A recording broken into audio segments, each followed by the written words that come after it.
ఈ శ్రీచక్రారాధనం అనేటటువంటిది ఒక ప్రత్యేకమైనటువంటి విద్యగా గురుముఖత తెలుసుకుని ఆరాధన చేస్తారు.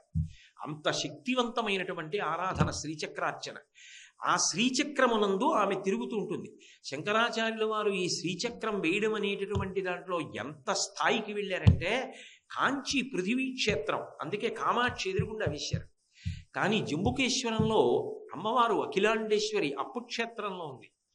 ఆమె శక్తిని కొంత తగ్గించవలసి వచ్చింది. ఎందుకంటే ఇప్పుడు నేను ఈ కంటితో బాగా వెలిగిపోతున్నటువంటి సూర్యబింబం వంక చూస్తే నా కళ్ళు బైర్లు పోతాయి. ఆ తల్లి శక్తి ముందు నిలబడగలిగినంత ఉపాసనా బలం కలియుగంలో క్షీణించిపోతే ఆమెలో ఉన్న శక్తిని కొంత తగ్గించవలసి వచ్చింది. అది అప్పుక్షేత్రం. ఎదురుగుండా ఉన్న నీళ్లలో ఎలా వేస్తారు పట్టుకెళ్ళి యంత్రాన్ని? కుదరదు. పృథ్వీ మీదంటే వేస్తారు కానీ నీళ్లలో వేయలేరు. అందుకే తగ్గించినటువంటి శక్తిని అంతటినీ కూడా మళ్ళీ తాటంకములలో పెట్టి, వజ్రతాటంకములలో శ్రీచక్రములు వేసి ఆ అఖిలాండేశ్వరి అమ్మవారి చెవులకు పెట్టారు. అవి ఎప్పుడైనా మసకబారాయనుకోండి, అవి తీయాలి అంటే ఒక్క కంచికామకోటి పీఠాధిపతులకు మాత్రమే అధికారం. దాన్ని ఇప్పటికీ కూడా దక్షిణ దేశంలో ఒక కుటుంబం వాళ్లే పరంపరాగతంగా చేస్తారు. ఆ శ్రీచక్ర తాటంకములు తీసి మళ్ళీ అప్పటి వరకు తాత్కాలికముగా తాటంకములను ఉంచి ఆ తాటంకములకు మెరుగు పెట్టి తీసుకొచ్చే పర్యంతము దేవీ భాగవత పఠనము, కుంకుమార్చనలు, అమ్మవారికి సంబంధించినటువంటి ఆరాధనలు, భజనలతోటి, దీక్షతోటి ఇంచుమించు 40 రోజుల పైచిలకు అమ్మవారి నామంతో మార్మోగిపోతుంది దేవాలయం. అప్పుడు మళ్ళీ ఆ తాటంకములను తీసుకొచ్చిన తర్వాత కామకోటి పీఠాధిపతుల చేతుల మీదుగానే అఖిలాండేశ్వరి అమ్మవారికి ఆ శ్రీచక్ర తాటంకములను అలంకరిస్తారు. ఇప్పటికీ కూడా జంబుకేశ్వరం వెళ్ళిన వాళ్ళు అమ్మవారి ముందు నిలబడినప్పుడు ఆ తాటంక దర్శనం అద్భుతమని చెప్పి దర్శనం చేస్తారు.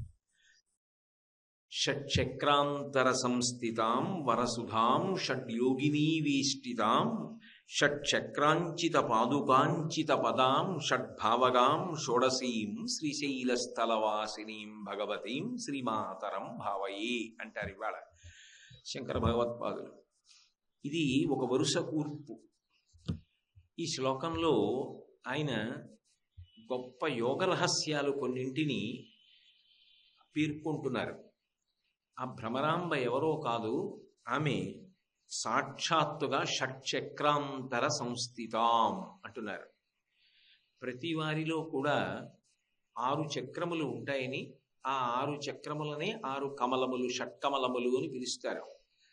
అవే షట్చక్రములు అని పిలువబడతాయి. ఆ షట్చక్రములను దాటిన తర్వాత 7వదైనటువంటి సహస్రార చక్రాన్ని చేరుకుంటారని మనకి కుండలిని యోగం గురించి ప్రస్తావన చేస్తారు శ్రీ విద్యలు. అయితే నేను ఈ సందర్భంలో ఒక విషయాన్ని మనవి చేయదలుచుకున్నాను. అవి కేవలంగా విని సాధన చేసేటటువంటివి మాత్రం కావు. అవి దానిలో నిష్ణాతుడైనటువంటి సిద్ధుడైనటువంటి గురువు దగ్గర కూర్చుని నేర్చుకునేవే తప్ప అవన్నీ పుస్తక పఠనం చేసో లేకపోతే ఓ పుస్తకాన్ని చదివి చెప్తే వినో సాధన చేసే విషయాలు మాత్రం కావు. కేవలము గురుముఖత గురువు గారి దగ్గర ఉండి నేర్చుకోవలసినటువంటి పరమ గోప్యమైనటువంటి యోగ సాధన సంబంధమైన విషయాలు. అయితే శ్రీ విద్యా తంత్రమునందు ఇది చాలా ప్రధానమైన విషయం కాబట్టి శంకర భగవత్పాదులు ఇక్కడ అమ్మవారి యొక్క వైభవాన్ని ప్రస్తుతి చేస్తున్నారు. షట్చక్రాంతర సంస్థితాం. ఆ తల్లి 300 చుట్లు చుట్టుకున్నటువంటి పాము రూపంలో, పాము రూపంలో అంటే నిజంగా పాము అని కాదు, కుండలిని శక్తిగా ప్రతి వారి యొక్క వెన్ను పాము యొక్క చివరి భాగంలో పడుకుని ఉంటుంది ఆ కుండలిని అని. దాన్ని యోగమునందు నిద్ర లేపుతారు. ఆ యోగమునందు నిద్ర లేచినటువంటి కుండలిని పైకెక్కుతుంది. అలా పైకెక్కినప్పుడు ఒక్కొక్క చక్రాన్ని భేదించుకుంటూ పైకెడుతుంది. అందులో మొట్టమొదటిది మూలాధార చక్రం. మూలాధార చక్రం తర్వాత స్వాధిష్టాన చక్రం. స్వాధిష్టాన చక్రం తర్వాతది మణిపూరక చక్రం. మణిపూరక చక్రం తర్వాత అనాహత చక్రం. అనాహత చక్రం తర్వాత విశుద్ధి చక్రం. విశుద్ధి చక్రం తర్వాత ఆజ్ఞాచక్రం. ఆజ్ఞాచక్రం అంటే ఈ కనుబొమల రెండిటి మధ్యలో ఉంటుంది, బొట్టు పెట్టుకునే స్థానంలో ఉంటుంది. అదే మనసు ఉండేటటువంటి ప్రదేశము అని సౌందర్యలహరిలో కూడా మహీం మూలాధారే కమపి మణిపూరి అన్న శ్లోకాల్లో శంకరాచార్యుల వారు ఈ చక్రముల యొక్క వైభవాన్ని చెప్పారు. యోగి ఒక్కొక్క చక్రాన్ని భేదించి పైకి ఎక్కినప్పుడు ఆ చక్రము వలన ఒక్కొక్క భూతము వశపడుతుంది. భూతము అంటే ఏదో దయ్యాలు అవి అని కాదు నా ఉద్దేశ్యం. పంచభూతముల మీద ఆధిపత్యం వస్తుంది. మూలాధార చక్రాన్ని భేదించగలిగాడు అనుకోండి, కుండలినీ శక్తి దాటిందనుకోండి, అటువంటి యోగిని పృథివి అడ్డగించదు అని. అందుకే శంకరాచార్యుల వారు ఒకానొకప్పుడు మండన మిశ్రుడితో వాదన చేయడానికి వెళ్ళినప్పుడు పైనుంచి చూరులోంచి కిందకి దిగిపోయారు అంటే వారిని పృథివీ ఆపలేదు, దాన్ని భేదించుకుని వెడతారు అని. అయితే నేను మీకు ముందే మనవి చేసి ఉన్నాను, ఇటువంటి సిద్ధుల కోసం చెయ్యరు, ఇటువంటి సిద్ధులు వస్తాయి కదా అని ప్రయత్నము చేయకూడదు. అది కేవలం గురువు గారు దగ్గర ఉండగా చేసేటటువంటి సాధనే తప్ప ఎవరికి వారుగా చేసేటటువంటి సాధన కాదు. అందుకే నేను కేవలం లఘువ్యాఖ్య మాత్రమే ఈ శ్లోకం మీద చేస్తున్నాను. అటువంటి 6 చక్రాలలో ఆ కుండలిని భేదించుకుంటూ పైకెక్కుతుంది యోగికి. బిసతంతు తనీయసి అని తామర తూడు లోపల దారం ఎలా ఉంటుందో అమ్మవారు కూడా అలాగే షట్చక్ర భేదనం చేస్తూ పైకెక్కుతుంది. ఆ పైకి వెళ్ళినప్పుడు షట్చక్రాంతర సంస్థితాం ఆ తల్లి వరసుధాం అంటే అమృత వృష్టి పడుతుంది. ఆవిడ అలా 6వ చక్రమైనటువంటి ఆజ్ఞాచక్రాన్ని భేదించి సహస్రారాన్ని చేరుతుంది. సహస్రార కమలము అనేది 1000 దళములతో కూడుకున్నటువంటి పద్మం. ఆ పద్మం దగ్గరికి వెళ్ళేటప్పటికి శంకరుడితో క్రీడిస్తుంది, అక్కడ శివుడితో సంయోగం చెందుతుంది. అందుకే శంకర భగవత్పాదులే సౌందర్యలహరి చేస్తూ ఒక మాట అంటారు, అది అనన్య సామాన్యమైనటువంటి విషయం. ఎక్కడో కొన్ని కోట్ల కోట్ల కోట్ల మందిలో ఎవరో ఒక్క యోగి మాత్రమే దానిని సాధించగలుగుతున్నాడమ్మా అంటారు. కతిచన చిదానందలహరి అంటారు. ఆ తల్లి అలా పైకెక్కి సహస్రారే సారే సహరహసి పత్యా విహరసే, ఆ సహస్రార కమలంలో ఆమె తన పతి అయినటువంటి శివుడితో కలిసి సంయోగం చెందుతుంది. అలా సంయోగం చెందినప్పుడు యోగి యొక్క నాడీమండలం అంతా కూడా అమృత వృష్టి చేత తడిసిపోతుంది. అలా పైకి వెళ్ళడం, మళ్ళీ అంత జాగ్రత్తగాను సహస్రారం దగ్గర నుంచి క్రమంలో కిందికి దిగొచ్చి మూలాధారాన్ని దాటి ఆ కుండలిని మళ్ళీ పడుకునేటట్టుగా చేస్తారు. అంటే సమాధి స్థితి నుంచి బయటికి వస్తారు. అది వెళ్ళేటప్పుడు ఎంత జాగ్రత్త అవసరమో మళ్ళీ బయటికి కిందకు వచ్చేసేటప్పుడు కూడా అంత జాగ్రత్తగాను కిందకి రావాలి. దాన్ని మేరుదండ విద్య అని పిలుస్తూ ఉంటారు. అలా షట్చక్ర భేదనం చేసి సహస్రారాన్ని చేరుకోవడం, సహస్రారం నుంచి మళ్ళీ మూలాధారం దగ్గరికి వస్తూ ఉండడం, అది యోగులు గొప్ప సాధన చేసి కుండలిని యోగంలో అటువంటి పతాక స్థాయిని చేరుతారు.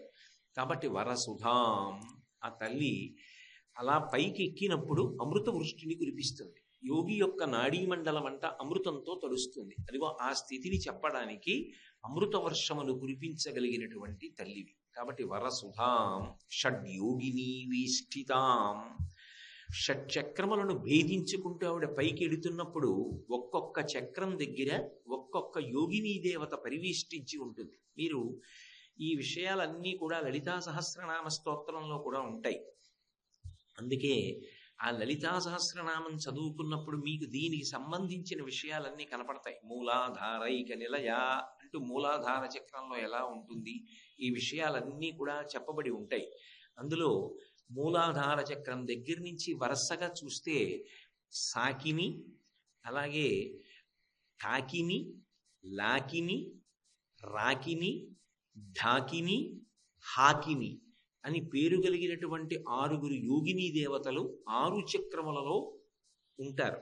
ఆ 6 యోగిని శక్తుల చేత పరివేష్టింపబడి ఉంటుంది. ఒక్కొక్క చక్రం దాటుతున్నప్పుడు ఆవిడ ఒక్కొక్క రకమైనటువంటి నైవేద్యాన్ని స్వీకరిస్తుంది. ఇది అందులోనే మీకు ఈ పులగం వండి నైవేద్యం పెట్టడం అనేటటువంటిది కూడా అక్కడే ప్రస్తావన చేయబడుతుంది. ఆమె ఏ చక్రం దగ్గర ఉంటుంది, ఆమె ఆ చక్రం దగ్గర ఉన్నప్పుడు శరీరంలో ఉన్నటువంటి ఏ భాగం మీద ఆధిపత్యాన్ని పొందుతుంది.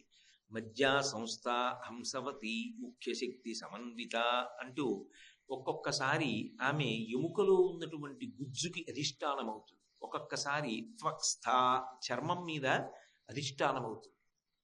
ఒక్కొక్కసారి ఆమె మాంసనిష్ట, మాంసం మీద అధికారాన్ని పొంది ఉంటుంది, శరీరంలో ఉన్న ధాతువుల మీద. అలా ఆమె ఒక్కొక్క ధాతువు మీద అధికారాన్ని పొంది ఒక్కొక్క చక్రం దగ్గర ఒక్కొక్క యోగినీ దేవత చేత పరివేష్టింపబడుతుంది. ఈ 6 చక్రములను భేదించి ఆమె సహస్రాల దగ్గరికి వెళ్ళేటప్పుడు 6 దేవతలు పరివేష్టించి ఉంటారు. చిట్ట చివర సహస్రారం దగ్గరికి వెళ్ళినప్పుడు యాకిని అనబడేటటువంటి యోగినీ దేవత చేత ఆమె పరివేష్టింపబడి ఉంటుంది. అప్పుడు 7 దేవతలు కూడుతారు చుట్టూ. అప్పుడు ఆమె శివుడితో సంయోగాన్ని పొందుతుంది అని. అటువంటి యోగ సంబంధమైన రహస్యం యోగి మూలాధారం నుంచి సహస్రార కమలం దగ్గరికి ఎలా వెడతాడో, అప్పుడు అమృత వృష్టి ఎలా పడుతుందో, 6 యోగినీ దేవతలు ఎలా పరివేష్టించి ఉంటారో చెప్పడం ఈ శ్లోకానికి ప్రధానమైనటువంటి ప్రయోజనం. అందుకే మీరు శంకరాచార్యుల వారి స్తోత్రాలు చూస్తే మీకు కొన్ని అద్భుతమైన విషయాలు కనపడతాయి. వారు ఒక అష్టకం చేశారనుకోండి, అది ఒక ప్రవాహంలా ఉంటుంది. మీరు ఒక ఏటి దగ్గరికి వెళ్ళారనుకోండి, మీరు అట్నుంచి దిగినా ఇటునుంచి దిగినా ముందు ఏదో పాదాలు తడుస్తాయి, తర్వాత పిక్కల వరకు వస్తుంది, తర్వాత మోకాళ్ళ వరకు వెడుతుంది, తర్వాత తొడల వరకు వెడుతుంది, తర్వాత నడుము వరకు వెడుతుంది, ఒక్కొక్కసారి ప్రవాహం కంఠం వరకు వస్తుంది. ఆ కంఠం వరకు ప్రవాహం వచ్చిన తర్వాత మళ్ళీ అవతల వైపుకి వెడుతుంటే క్రమక్రమంగా గుండెల వరకు వస్తుంది, నడుము వరకు వస్తుంది, తొడల వరకు వస్తుంది, మోకాళ్ళ వరకు వస్తుంది, పాదాల వరకు వస్తుంది, గట్టెక్కిస్తాడు. అలాగే శంకరాచార్యుల వారి యొక్క అష్టకాల్లో మధ్యలోకి వచ్చేటప్పటికి అత్యంత గంభీరమైనటువంటి విషయములను ప్రతిపాదన చేస్తూ ఉంటారు. మళ్ళీ చివరికి వెళ్ళేటప్పటికి చాలా తేలికగా మనందరం కూడా అనుభవించడానికి యోగ్యమైనటువంటి విషయాల్ని ప్రస్తావన చేస్తారు. ఇవి ఉంటాయి సుమ అని తెలుసుకోవడానికి. నేను అందుకే 1కి 4 మార్లు ఇవాళ మనవి చేస్తున్నాను. అది విని అనుష్ఠించేటటువంటి విషయములు మాత్రము కావు. అవి గురువుల దగ్గర ఉండి నేర్చుకోవలసిన విషయాలు. కానీ అవి ఉన్నాయి, అవి అమ్మవారి యొక్క స్వరూపము అని చెప్పకపోతే జగద్గురువుల యొక్క వాంగ్మయం ఆ అష్టకం పరిపూర్ణత్వాన్ని పొందదని ఆయన ప్రస్తావించి ఉంటారు. కాబట్టి షడ్యోగినీ వేష్టితాం షట్చక్రంచిత పాదుకంచిత పదాం, ఆమె ఒక్కొక్క చక్రాన్ని దాటి వెళ్ళిపోతున్నప్పుడు ఈ చక్రాలన్నీ కూడా తల్లి యొక్క పాదములకు పాదుకలుగా అయి వెళ్ళిపోతూ ఉంటుంది, భేదించుకుంటూ. ఆ వెళ్ళిపోయేటటువంటి స్థితి, ఆ కుండలిని ఒక పాము పైకి లేచి వెళ్ళినట్టు మెరుపు తీగల పైకి ఎక్కినటువంటి వైనంలో ఆ స్థితి ఎలా ఉంటుంది అంటే షట్చక్రములను తన పాదములకు పాదుకలుగా తొడుక్కుని ఎక్కుతున్నట్టుగా ఎక్కుతూ ఉంటుంది ఆవిడ. కాబట్టి షట్చక్రంచిత పాదుకంచిత పదాం షోడసీం, షడ్భావగాం అలా ఉంచండి. షోడసీం, ఏ తల్లి ఈ యోగ విద్యకి సంబంధించి ఇటువంటి కుండలినీ శక్తిగా ఉంటుందో, ఏ తల్లి షట్చక్ర భేదనం చేసి పైకెక్కుతుందో, ఏ తల్లి సహస్రార కమలమనందు శంకరుడితో సంయోగము చెందుతుందో, ఏ తల్లి అలా కుండలిని ప్రేరేపించి పైకి ఎక్కగలిగినటువంటి యోగి యొక్క నాడీ మండలాన్ని అమృత వృష్టి చేత తడుపుతుందో, ఆ తల్లి షోడసీం 16 అక్షరములు కలిగినటువంటి మంత్రము చేత ప్రతిపాదింపబడుతుంది. నిన్నను 15 అక్షరములు కలిగినటువంటి పంచదశి మహామంత్రంలో ఉన్నటువంటి హాదికూటంలో ఉన్న 6 అక్షరాల గురించి ప్రస్తావన చేస్తూ షట్తారాంగణ దీపికాం అని మొదలుపెట్టి షోడసీంతో పూర్తి చేశారు.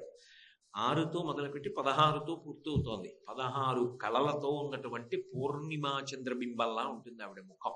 అందుకే చంద్రమండల మధ్యగాం అని ఇంకొక శ్లోకంలో ఒక చోట ఒక మాట అంటారు, ధన్యాం సోమ విభావనీయ చరితాం ధరాధరశ్యామలాం మున్యారాధన మోదినీం సుమనసాం ముక్తి ప్రదాన వ్రతాం కన్యాపూజన సుప్రసన్న హృదయాం కాంచీలసన్మధ్యమాం శ్రీశైలస్థలవాసినీం భగవతీం శ్రీమాతరం భావయే అంటారు.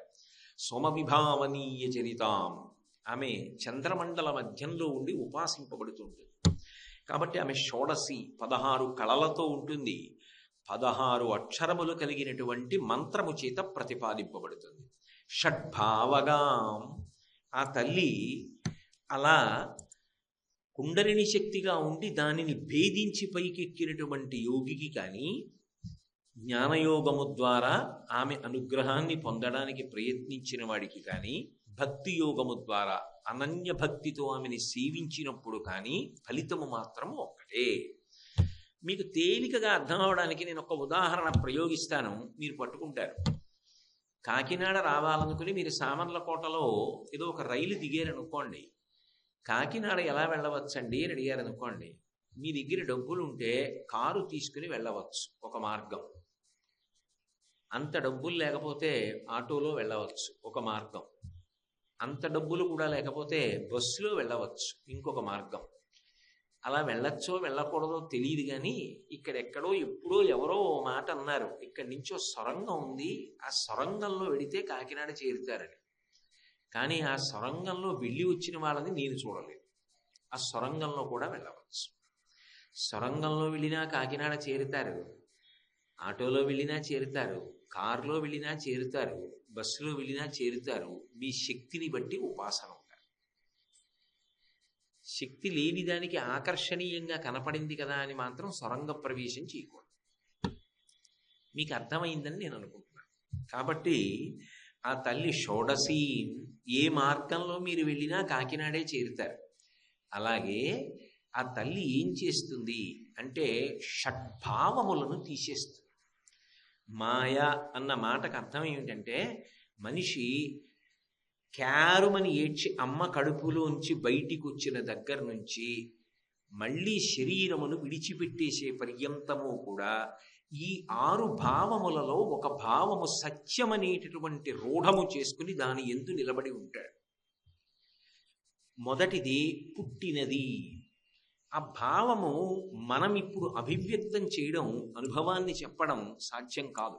ఎందుకనంటే నిస్సందేహంగా నేను మా అమ్మ కడుపులో పడుకున్నాను 9 నెలలు, అందులో సందేహం ఏం లేదు. కానీ మీ అమ్మగారి కడుపులో 9 నెలలు పడుకున్నప్పుడు నువ్వు పడ్డ అవస్థ ఎలా ఉంటుంది అని అడిగితే నేను చెప్పలేను. అది అజ్ఞానం కావచ్చు, అసలు ఎరుక లేనితనం కావచ్చు, అది చెప్పడం కుదరదు. అలాగే శిశుత్వం. అమ్మ కడుపులోంచి పుట్టినప్పుడు వీడు పుట్టాడు అని బాగా తెలిసిన్నది మా అమ్మకి, వీడు పుట్టాడు అని తెలిసిన్నది మా నాన్నగారికి. మా అమ్మ కన్నా మా నాన్నగారి కన్నా ముందు తెలిసిన్నది వైద్యులకి, తర్వాత తెలిసినది బంధువులకి. నాకు నేను పుట్టాను అన్న విషయం తెలుసా అంటే తెలియదని చెప్పడం కుదరదు, తెలుసు అన్న విషయం చెప్పడం అంతకన్నా కుదరదు. కానీ నేను పుట్టాను అన్న భావన మాత్రం ఏదో ఒకటి ఉండాలి. ఎందుకు ఉండాలి అంటే అమ్మ కడుపు కటిక చీకటి, అంత కటిక చీకట్లోంచి బయటికి వచ్చిన తర్వాత అంత వెలుతురు చూసి, ఆ పసికన్నులతో అంత పెద్ద పెద్ద ఆకారాలు చూసి, చుట్టూ మనుష్యులు ఉంటారు కదా, అన్ని దీపాలు చూసి, ఆ మాటలు ఏవో శబ్దాలు చెవిలో పడుతుంటే వాడు పొందేటటువంటి అవస్థ, వాడు దీనికి సర్దుకోవడానికి, ఈ పరిస్థితికి వాడు సమన్వయం కావడానికి వాడు ఏదో చాలా ఇబ్బంది పడతాడు, నిస్సందేహంగా పడతాడు. అందులో ఏమీ అభ్యంతరకరమైన విషయం లేదు. ఆ తల్లే నాకు మాతృదేవో భవ అనే పుస్తకం ఇచ్చారు, అందులోనే ఉంది. అసలు ఆ పరిస్థితుల్లో వాడు మల విసర్జన చెయ్యలేక ఆ మలమంతా కూడా గడ్డ కట్టేస్తే అమ్మ ఇచ్చినటువంటి మొదటి పాలలోంచి వచ్చినటువంటి ఒక పదార్థాన్ని వాడు మింగిన కారణం చేత వాడికి ఊపిరితిత్తులు అవి పనిచేసి మల విసర్జన అవుతుంది.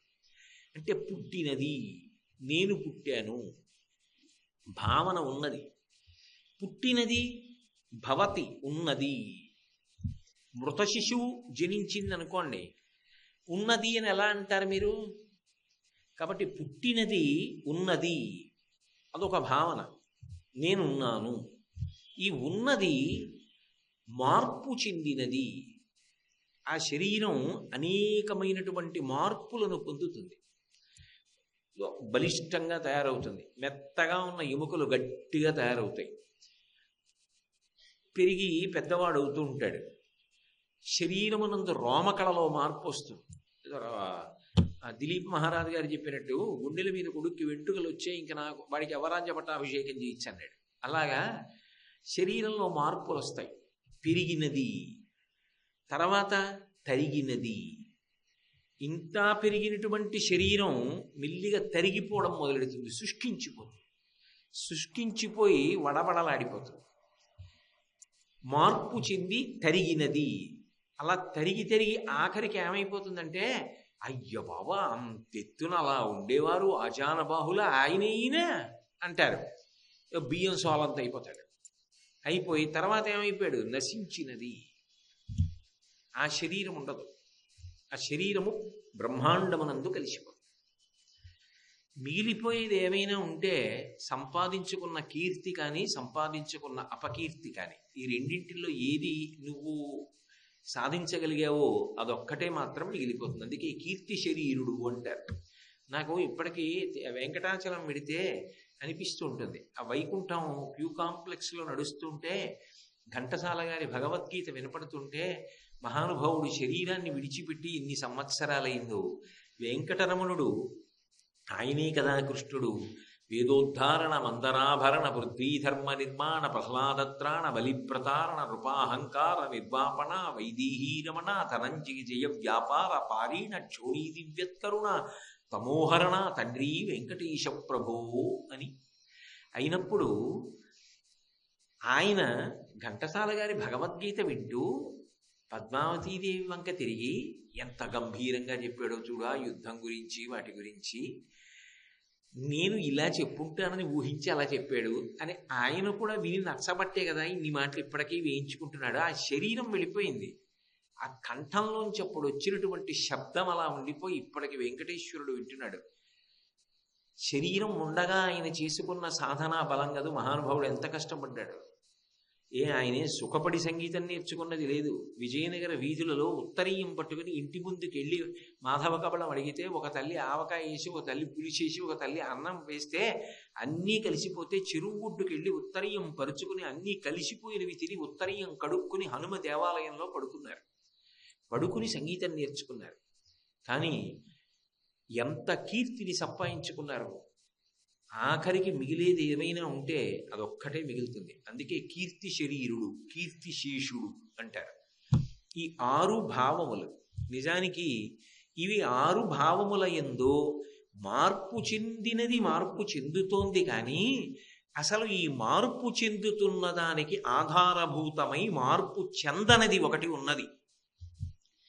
అది ఆధారంగా లేదనుకోండి, ఈ మార్పు చెందుతున్నది ఏదుందో అది అలా మార్పు పొందడానికి అవకాశం ఉండదు. మార్పు చెందనిదేది ఆత్మ. అది ఎప్పుడూ అలాగే ఉంటుంది. దానికి పుట్టుక లేదు, అది ఉన్నదనడానికి లేదు, అది ఎప్పుడూ ఉంటుంది. ఉన్నది, పెరిగినది, తరిగినది, మార్పు చెందినది, నశించినది, ఈ 6 మాటలు ఆత్మకి అన్వయం కావు. మరి దేనికి అన్వయం? శరీరానికి అన్వయం. ఈ శరీరానికి అన్వయమైనటువంటి ఈ 6 మాటలలో ఒక మాట దగ్గర ఎప్పుడూ ఎక్కడో అక్కడ నిలబడతాడు జీవితం. ఏదో నేను పెద్దవాడిని అయిపోతున్నాను, ఇంకా పదవీ విరమణకి దగ్గరికి వచ్చేస్తున్నాను, నేను వృద్ధుడనైపోతున్నాను అని ఒక భావన పొందాను అనుకోండి. సహజంగా నాకేమవుతుందంటే, అబ్బో చీకటి పడ్డాక ఎందుకు బయటికి వెళ్ళడం, పెద్దవాడిని అయిపోయాను, ఎక్కడ కాలు జారి పడిపోతాను, ఆ దీపాల కాంతికి కళ్ళు తట్టుకుంటాయో తట్టుకోవు అంటే, ఏ భావన ప్రధానం చేసుకున్నాడో ఆ భావన యందు తనని సత్యంగా అలా ఊహించుకుంటూ ఉంటాడు. నేను చచ్చిపోతాను అన్నప్పుడు తాను చనిపోవడం అంటే ఇక తాను లేకుండా పోవడం అనుకుంటాడు. తన శరీరమును ధరించిన ఆత్మ మాత్రం ఎప్పుడూ అలాగే ఉంటుంది. అది పోవడం ఉండదు, ఉండడం ఉండదు, తగలబడదు, కత్తి చేత నరకబడదు, నీటి చేత తడపబడదు, ఎప్పుడూ అది అలాగే ఉంటుంది. అయితే చిత్రం ఏమిటంటే, ఎన్ని అనుభవాలు ఉండనివ్వండి, ఎంతమంది మహాత్ముల జీవితాలు పరిశీలనం చెయ్యనివ్వండి, ఒక మహాస్వామి వారి గురించి చదవండి, చంద్రశేఖర భారతీ స్వామి వారి గురించి చదవండి, వివేకానందుడి గురించి చదవండి, రామకృష్ణ పరమహంస గురించి చదవండి.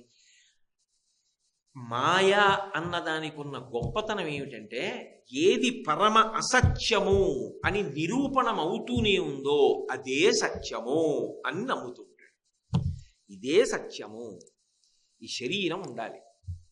కాదురా ఇది ఉండదు, చూసావు కదా, ఎంతమందిని చూస్తున్నావు తెల్లవారి. నువ్వు పొమ్మన్నా పోనిది ఆత్మ, నేను ఆత్మ అని రూఢమైంది అనుకోండి, నోటితో అనడం కాదు, నేను ఆత్మ రూఢమైపోయింది అనుకోండి, ఇంకా భయం దేనికి అసలు? అది పోదుగా, అది వెళ్ళేది కాదుగా. భగవాన్ రమణులు పొందారు ఒకప్పుడు ఆ అవస్థ మధురైలో. పొందిన తర్వాత ఇంకా ఆయన జీవితంలో ఆయనకి భయం అన్న మాటతో స్పర్శ లేదు. కానీ అదే మాయ.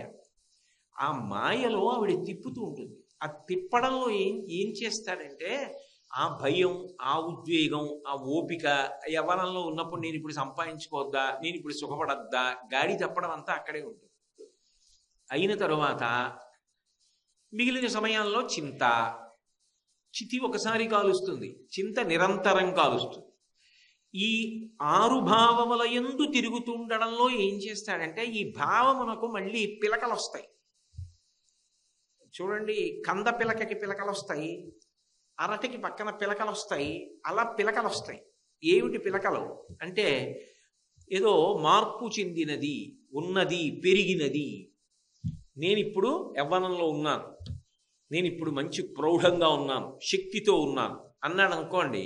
అలా అనగానే నేను భర్తనయ్యాను, నా భార్య ఉంది, ఇప్పుడు నేను భర్తను. నిజానికి ఆత్మకి భర్తృత్వము లేదు, భార్యాత్వము లేదు. దానికి నేను భర్త, నేను తండ్రి, నేను కొడుకు, నేను అన్న, నేను తమ్ముడు, నేను గురువు, నేను శిష్యుడు, నిరంతరం మారుతూ ఉంటాడు. ఈ భావన ప్రాతిపదికగా మారిపోతూ ఉంటాడు. ఈ మారిపోతూ ఉండడంలో ఏమవుతుందంటే, అహంకార మమకారములు మధ్యలో వచ్చి నలుపుతాయి. ఎందుకు నలుపుతాయి అంటే, నేను తండ్రి అని అనుకున్నాను అనుకోండి, మా అబ్బాయి నేను చెప్పిన మాట విండే, గౌరవం లేదే వాడికి. నాన్నగారు పెద్ద ఆయన, అనుభవం ఉన్నవాడు, చెప్తున్నాడని వినద్దు, వాడు వినలేదు, అహంకారం అక్కడ వస్తుంది. ఇవన్నీ పిలకలం. ఈ పిలకలన్నీ అక్కడ బయలుదేరుతాయి. ఎక్కడ ఒక్క భావన యందు నిలబడ్డాడో ఆ భావన యందు అనేకముగా మారిపోతూ ఉంటాడు. నిరంతరం మారతాడు, దానికి అంతేం ఉండదు. ఇక ప్రతి క్షణం మారతాడు. పొద్దున్న లేచాడు, ఈ ఇల్లు నాది.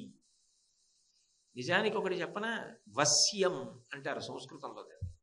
ఇది వశపడినది, ఈ ఇల్లు నాది అంటాడు. ఆ ఇల్లు నాది అన్నప్పుడు ఇల్లు ప్రాణమును పొంది ఊడిగం ఏం చేయదు. అది దానికి పెచ్చూడి పడిపోయే స్థితి వచ్చింది అనుకోండి, కింద నేను కూర్చున్నా అయ్యో పాపం వాడు ఉన్నాడని అదేం చూడదు, పెచ్చు వదిలేస్తుంది అంతే. నిజానికి ఇది నాది అని ఎవడంటాడో వాడు అలా అనబడిన దానికి దాసుడు.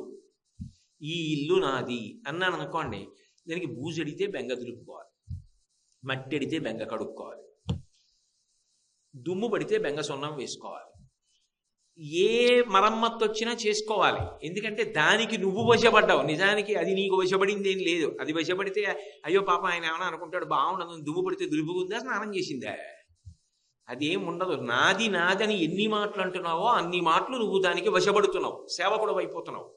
ఇన్ని పాశములు మీద వేసుకుంటాడు. ఇన్ని పాశముల మధ్యలో, ఇన్ని రాగముల మధ్యలో, ఇన్ని ద్వేషముల మధ్యలో ఇంతగా మారడంలో నలుగుడు పడిపోతాడు. ఆ నలుగుడు ఎప్పుడు ఎలా ఉంటుందంటే, ఒక్కొక్కసారి తాను పైనున్నాననుకుని నా మాట కింద వాళ్ళు వినలేదని బాధపడతాడు. ఒక్కొక్కసారి తాను కింద ఉన్నాననుకుని నన్ను పైవాడు అర్థం చేసుకోరని బాధపడతాడు. మొత్తానికి బాధే పడుతూ ఉంటాడు, నలుగుడు పడుతూనే ఉంటాడు. ఈ నలుగుడులో ఆవేశాలు పొందుతూ ఉంటాడు, కోప్పడుతూ ఉంటాడు, బాధపడుతూ ఉంటాడు, నలుగుడు పడుతూ ఉంటాడు, ఏదో అంటూ ఉంటాడు, వాచికంగా పాపం చేస్తాడు, నిజంగా పాపం చేస్తాడు, ఏవో రకరకాలు. ఇదంతా కలిపే మాయ. ఎందుకని? అసలు నిజానికి ఆత్మ సత్యమైనది. ఆత్మ ఈ లాల్చీ నేను ఇప్పుడు తొడుక్కొచ్చా, ఇంటికి వెళ్ళాక చెమటడుతుంది. చెమటడితే నిర్మోహమాటంగా దీన్ని తీసి పక్కన పారేస్తాడు. ఎందుకంటే నేను తొడుక్కున్నాను తప్ప లాల్చీ మాత్రం నేను కాదు, ఉత్తరీయం నేను కాదు, దండా నేను కాదు, ఈ పంచా నేను కాదు. ఇవన్నీ నేను తొడుక్కున్నవి అని చెమట పడితే ఎలా వదిలేస్తున్నానో, ఇది జర్జరీభూతమైనప్పుడు కూడా అయ్యో పాపం దీనివల్ల నీకు ఉపయోగం ఏమిటిరా అని ఆత్మ దీన్ని అలా వదిలిపెట్టేస్తుంది. అలా వదిలిపెడుతున్న ఆత్మ నేను అని ఇప్పుడు ఇలా చెప్తున్నానా? ఆ భావన యందు నేను రూఢము కాదు, నేను నిలబడలేదు. అలా నిలబడితే ఇక నేను ఇంత ఉపన్యాసాలు చెప్పాల్సిన అవసరం ఉండదు, హాయిగా ఆనందం అనుభవించవచ్చు. కాబట్టి ఈ మారిపోతున్నటువంటి భావనల చేత నిరంతరము ఘర్షణకి లోనైపోతూ ఉంటాడు. అలా మాయ యందు తిరుగుతాడు. ఆవిడ అనుగ్రహం కలిగింది అనుకోండి, షడ్భావగాం, నీకు పుట్టుగా లేదు, నీకు పెరగడం లేదు, నీకు తరగడం లేదు, నీకు మార్పు చెందడం లేదు, నువ్వు నశించడం లేదు. బాల్యాదిశ్యపి జాగ్రత్తాదిషు తదా సర్వాస్వస్థాస్యపి వ్యావృత్తా స్వనువర్తమానమిహమిత్యంత స్ఫురంతం సదా స్వాత్మానం ప్రకటీకరోతి భజతాం యో ముద్రయా భద్రయా తస్మై శ్రీగురుమూర్తయే నమయిదం శ్రీ దక్షిణామూర్తయే.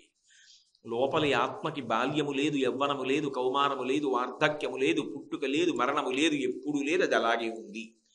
అది నేను అనుకున్న వాడికి వచ్చేటటువంటి గొప్ప లక్షణం ఏమిటంటే శరీరము పడిపోతున్నప్పుడు సాక్షిగా ఉంటాడు. నేను ఈ లాల్చీ విప్పేస్తున్నాను అనుకోండి, అమ్మయ్యా చెమట పట్టిన లాల్చీ వదిలిపారేశాను.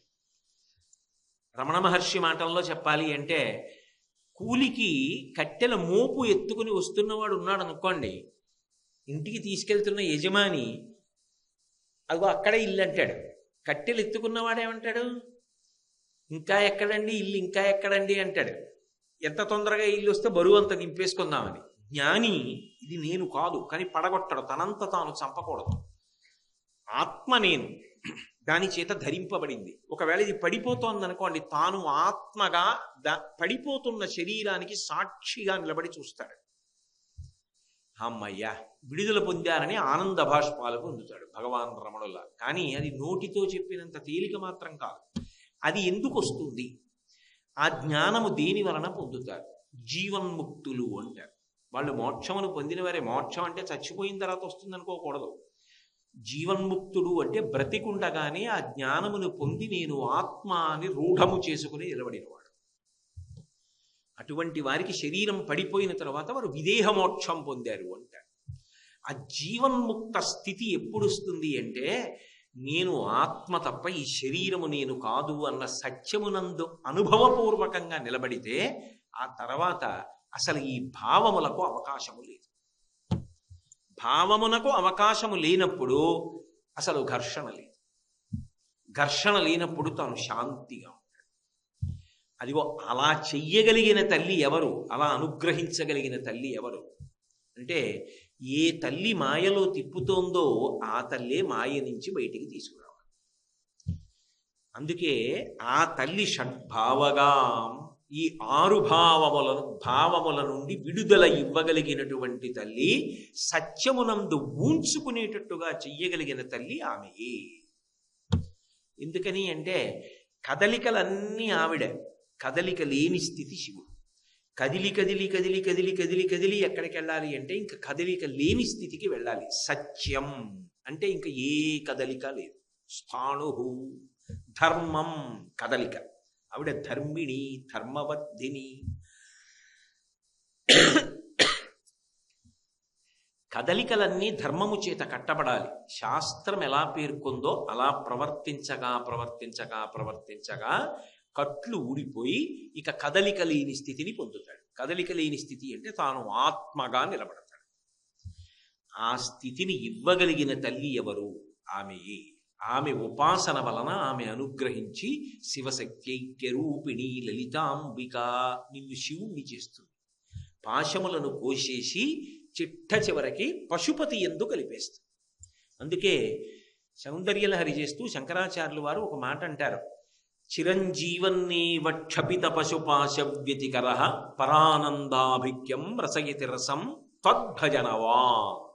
అమ్మా, నిన్ను ఎవడు సేవిస్తున్నాడో, ఎవడు భక్తి భావనతో నిన్ను పూజిస్తున్నాడో అటువంటి వాడికి పశుపాశములు క్రమక్రమంగా తెగిపోతాయి.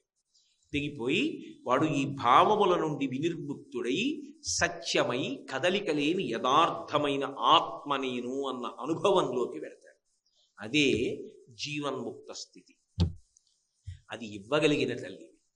అది కుండలిని యోగం ద్వారా వెడతారు, భక్తి యోగం ద్వారా వెడతారు, కర్మయోగం ద్వారా వెడతారు, జ్ఞానయోగం ద్వారా వెడతారు, శరణాగతి ద్వారా వెడతారు. శరణాగతి అంటే ప్రయత్నం చేసి చేసి చేసి చేసి చేసి మనసు సహకరించలేదనుకోండి, ఆ విషయం ఊళ్ళో వాళ్ళకి కాదు చెప్పేది, ఆవిడికి చెప్తారు. అమ్మా నేను అలా చెయ్యాలనుకుంటున్నాను కానీ నా మనసు సహకరించట్లేదు, అలా నిలబడలేకపోతున్నాను. అందుకే దూర్జటి చెప్పుకున్నాడు కాళహస్తీశ్వరుడి దగ్గరికి వెళ్ళి. అది నిజాయితీ, అది శరణాగతి. రోసీరోయదు కామినీజనుల తారుణ్యోరు సౌఖ్యంబులను బాసీబాయదు పుత్ర మిత్రధన సంపద్భ్రాంతి వాంఛాలతల్ కోశీకోయదు నామనంబకట నీకున్ ప్రీతిగా సత్క్రియల్ చేసి చేయదు. దీని తుళ్ళనచవే శ్రీకాళహస్తీశ్వర. అప్పటికి వైరాగ్యం పొందినట్టు ఉంటుంది. ఏం పిల్లలు, మళ్ళీ తెల్లారేటప్పటికి పోనిద్దు రక్త సంబంధం అంటాడు. ఏం డబ్బు అంటాడు. మళ్ళీ 10 రూపాయల కోసం మళ్ళీ మాయ. మిగిలినవన్నీ ఇంక నేను ప్రత్యేకంగా చెప్పవలసింది ఉంది. రోషీరోయదు కామినీ జనుల తారుణ్యోరు సౌఖ్యంబులను పద్యం వింటే అర్థం అవుతోందిగా. కాబట్టి అదంతా అలా తిప్పుతూ ఉంటుంది. అప్పటికి వదిలినట్టు ఉంటుంది, పట్టుకుంటూ ఉంటుంది, వదిలినట్టు ఉంటుంది, పట్టుకుంటూ ఉంటుంది. ప్రధానము షడ్భావగా దాన్ని తీసి సత్యవస్తువునందు నిలబెట్టగలిగినటువంటి తల్లి ఏ మార్గములో వెళ్ళినా నువ్వు ఆ లక్ష్యమునకే చేరుస్తావు. అది ఆవిడికి చెప్పుకున్నా బలహీనత, శరణాగతి చేసినా ఆవిడ జోక్యం చేసుకుని అనుగ్రహిస్తుంది. సామర్లకోట నుంచి కాకినాడ రావడం మీ శక్తిని బట్టి ఏ మార్గంలోనైనా వచ్చినట్టు. కాబట్టి షడ్భావగాం షోడశీం శ్రీశైల స్థలవాసినీం భగవతీం శ్రీమాతరం భావయే. ఈ శ్లోకంలో శంకరాచార్యులు వారు చాలా గంభీరమైనటువంటి యోగ సంబంధమైన విషయాల్ని, వారు జ్ఞాన మార్గావలంబకులు కాబట్టి వారు ఎప్పుడూ కూడా అందరూ శారదా కటాక్షాన్ని పొందాలి అని కోరుకుంటారు. అందుకే మహానుభావుడు ఈ దేశంలో ప్రజలకి సరస్వతీ కటాక్షము లోపము ఉండకూడదని వనదుర్గ మంత్రాలతో కట్టి సరస్వతీదేవిని ప్రతిష్ఠించిన మహాపురుషుడు.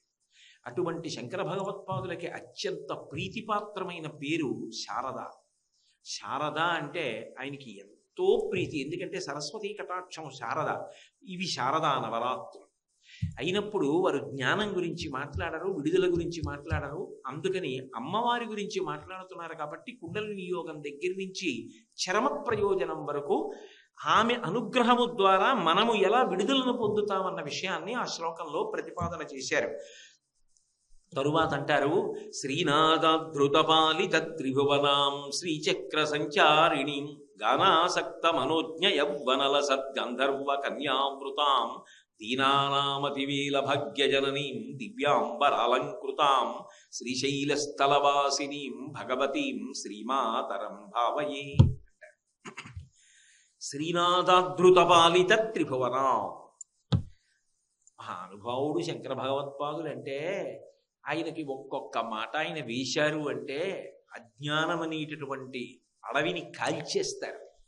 శ్రీ అంటే లక్ష్మి, శ్రీనాథుడు లక్ష్మీనాథుడు విష్ణువు.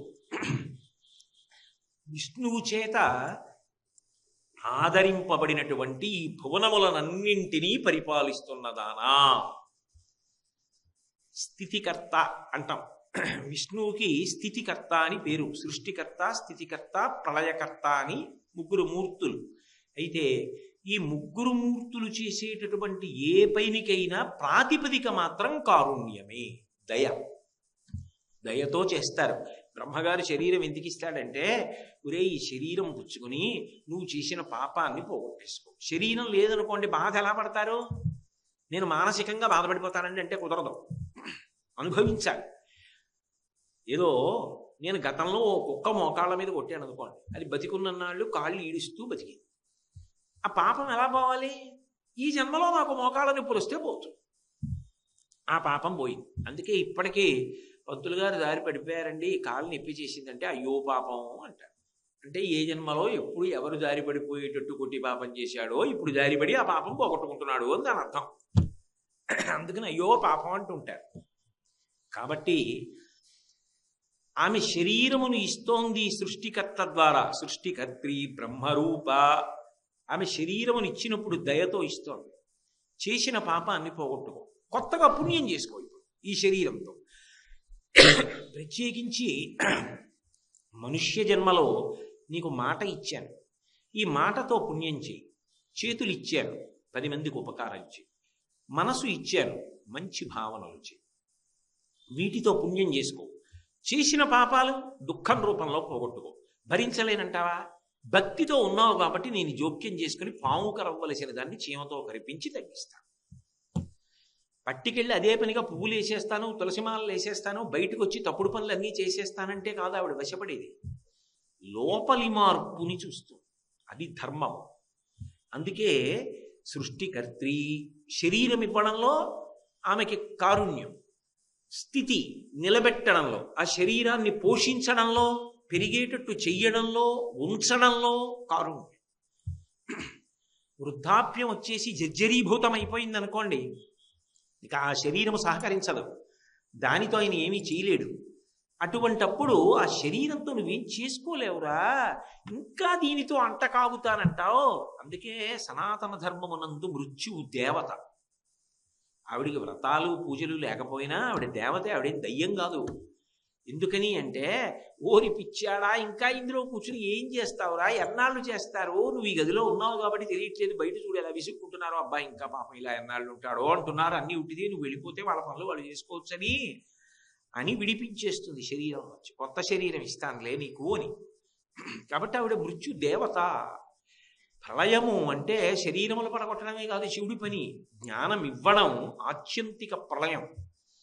మొత్తం అందరినీ కాసేపు పడుకోండిరా, ఎన్నాళ్ళు ఇలా జన్మచక్రంలో తిరుగుతారు అని సమస్త భూతములను ఆయన కొంతకాలం పడుకోబెట్టేస్తే మహాప్రళయం. నిద్రముచ్చితే స్వల్పకాలిక ప్రళయం. జ్ఞానదాత మహేశ్వర. అందుకని ప్రళయకర్త.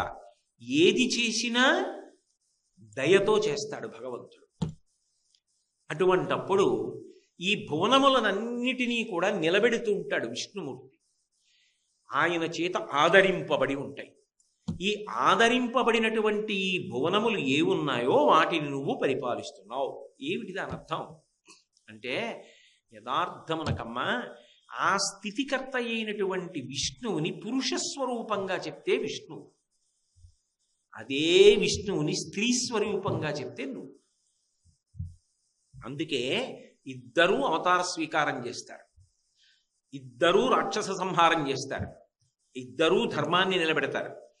ఆయన కృష్ణ పరమాత్మగా భగవద్గీతనిచ్చి ప్రస్థానత్రయంలో ఒకటిచ్చి జగద్గురువై నిలబడతాడు. ఆవిడ గురుమండల రూపిణి అయి నిలబడుతుంది. ఆవిడది అలంకార ప్రియత్వం, ఆయనది అలంకార ప్రియత్వం. అంటే పైకి పురుష స్వరూపంగా ఉంటే విష్ణువు అని పిలువబడుతుంది, స్త్రీ స్వరూపంగా ఉంటే భ్రమరాంబ అని పిలువబడుతుంది. తప్ప యథార్థమునకు మాత్రం ఒక్కటే. అంతవరకు ఎందుకండి? ఒక్క విషయం ఆలోచించండి. సృష్టి బిడ్డలు పుట్టడం అన్నది ఎక్కడ జరుగుతుంది? స్త్రీ ఎందు జరుగుతుంది. ఒక్క మనుష్య ప్రాణి కాదు, లోకంలో ఎక్కడైనా కూడా స్త్రీ ప్రాణి చేస్తుంది. అందుకే పురుష ప్రాణి కన్నా స్త్రీ ప్రాణికి బిడ్డల యందు ఉన్నటువంటి అనురక్తి, ఆ దయ వేరు. నేను ఈ మధ్య కాలంలోనే ఒక పుస్తకం చదివాను.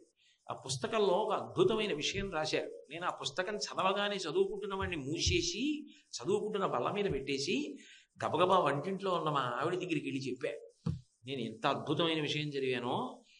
శాస్త్రవేత్తలు విదేశాల్లో ఒక ప్రయోగం చేశారట, ఇది వినని చెప్పి చదివి వినిపించారు.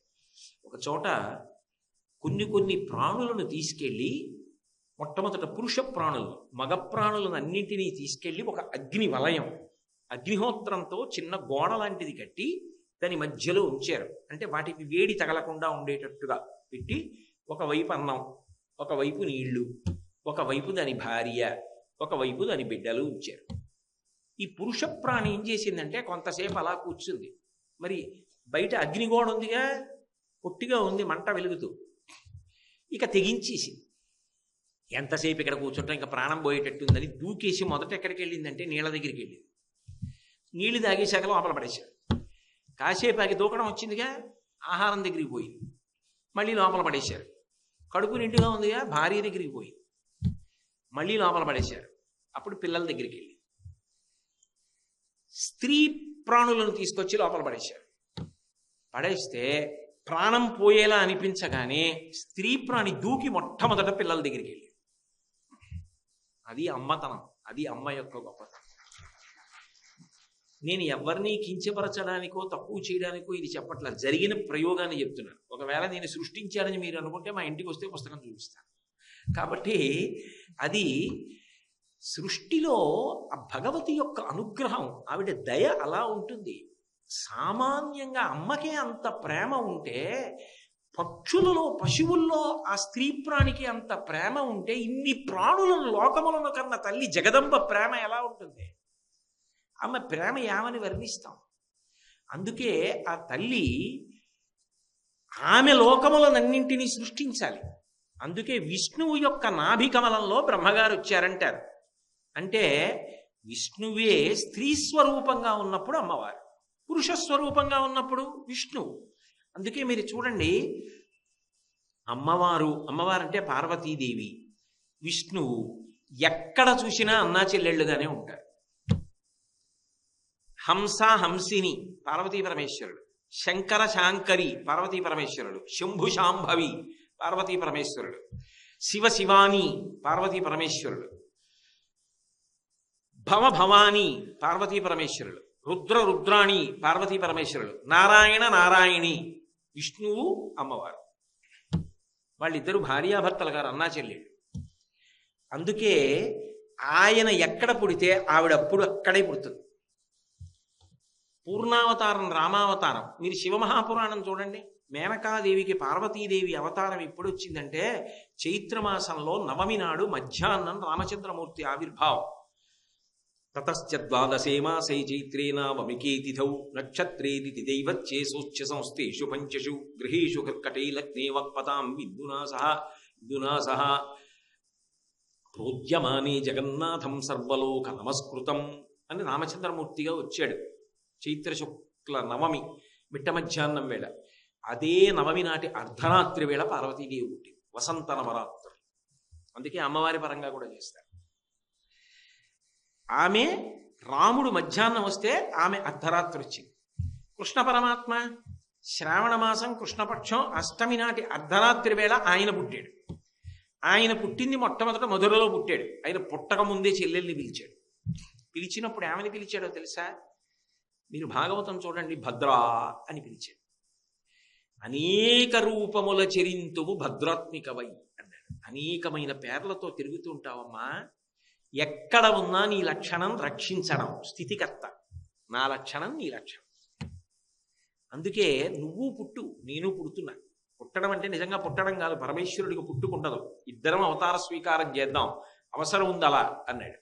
ఆయన ఇక్కడ కారాగారంలో దేవకీ వసుదేవుల గడుపును పుట్టాడు. జలధర దైహు నాజాను చతుర్బాహు సరసీరుహక్షు విశాలవక్షు జారు గదా శంఖచక్ర పద్మ విలాసు కంఠ కౌస్తుభమణి కాంతిభాసు కమనీయ కటిసూత్ర కంకణ కేయూర శ్రీవత్సలంచనంచిత విహారు మరుకుండల ప్రభాయుత కుంతలలాటు వైఢూర్య మణిగణ వరకిరీటు బాలు పూర్ణేందురు చిజాలు భక్త లోకపాలు సుగుణాలవాలు కృపావిశాలు చూచి తిలకించి పులకించి చూజ్యమంది ఉబ్బి చెలరేగి వసుదేవుడు ఉత్సహించే.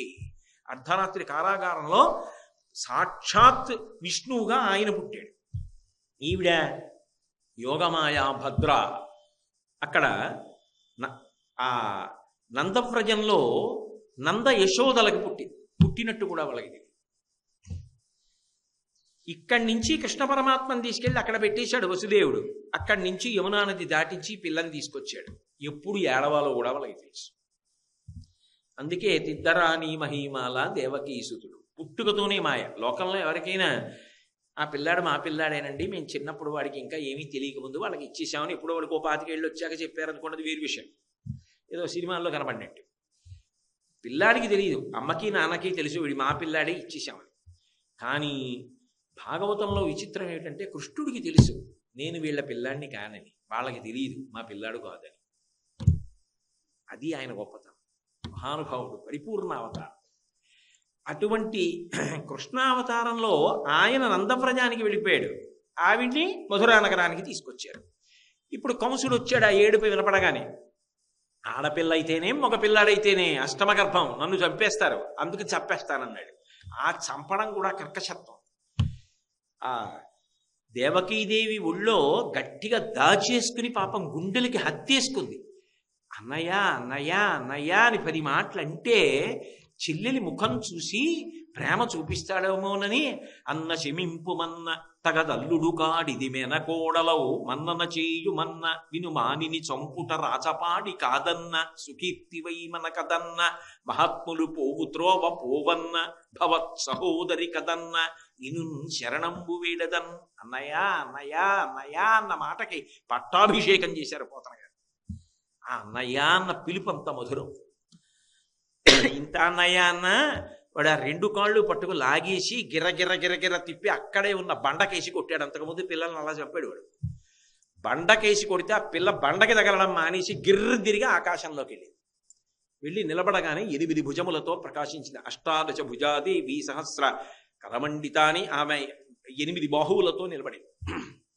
శంఖము, చక్రము, గద, పద్మము, ఖడ్గము, శూలము ఇటువంటివి పట్టుకుని ఆమె ఆకాశంలో నిలబడితే దేవతలు, యక్షులు, గంధర్వులు, కిన్నెరులు, కింపురుషులు అందరూ వచ్చి ఆమెని స్తోత్రం చేశారు. అంతకుముందే పరమాత్మ ఆమెని పుట్టమని చెప్పినప్పుడే ఆజ్ఞాపించాడు. 14 పేర్లు నీకు ప్రధానమవుతాయి. ఏ పేరుతో పిలిచినా రక్షించడమే నీ యొక్క ప్రధానమైనటువంటి లక్ష్యం.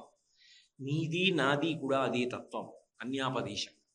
అందుకే భద్ర, దుర్గ, కాళి, చిండిక, అలాగే వైష్ణవి, మాధవి, శారద, అంబిక, నారాయణి, మాయ, ఈశాన, విజయ 3 4 12, కన్య, కుముద 14. ఈ 14 పేర్లతో ప్రధానంగా నువ్వు లోకంలో పిలవబడి పూజింపబడుతుంటావు. ఈ పిల్లని రాతికేసి కొడితే పైకి లేచి చెప్పింది, తెంపరి వైబొరింబొరిని దేవకి బిడ్డల చిన్న కుర్రలం చంపితివి, ఇంకనైన ఉపశాంతి వహింపక రాళ్ళ మీద నన్నొంపితివి శిరో ఇది బీరమే. నిన్ను చంపెడివాడొకడు నా సరసంజనించి నిన్ను చంపెడివాడొకండు వేరొక దిశ సంస్కృతి పొందెడివాడు దుర్మతి. ఒరే నన్ను చంపితే వచ్చిందిరా, ఇంతకుముందు పిల్లల్ని చంపావు, నన్ను నువ్వు చంపలేవు. నిన్ను చంపేవాడు పుట్టను పుట్టాడు, ఇంకో చోట పెరుగుతూను ఉన్నాడండి. ఇద్దరూ ఒక్కరోజే పుట్టారు. రాముడు, పార్వతి ఒక్కరోజే పుట్టారు. అసలు నారాయణ నారాయణి వాళ్ళిద్దరికీ భేదం లేకుండా నడుస్తుంటుంది కథ అంతా. ఇప్పుడు ఎందుకని అంటే శంకరాచార్యులు వారు సౌందర్యలహరిలో ఒక అద్భుతమైన శ్లోకం చేశారు. హరిస్వామారాధ్య ప్రణత జన సౌభాగ్య జననీ పురాణారీ భూత్వా పురరపిమపి క్షోభమనయత్ స్మరూపిత్వా నత్వా రతినయనలేహ్యేన వపుషా మునీనామప్యంత ప్రభవతి మోహాయ మహతాం అన్నారు. అమ్మా, విష్ణువు నిన్ను ఉపాసన చేశాడు ఒకప్పుడు.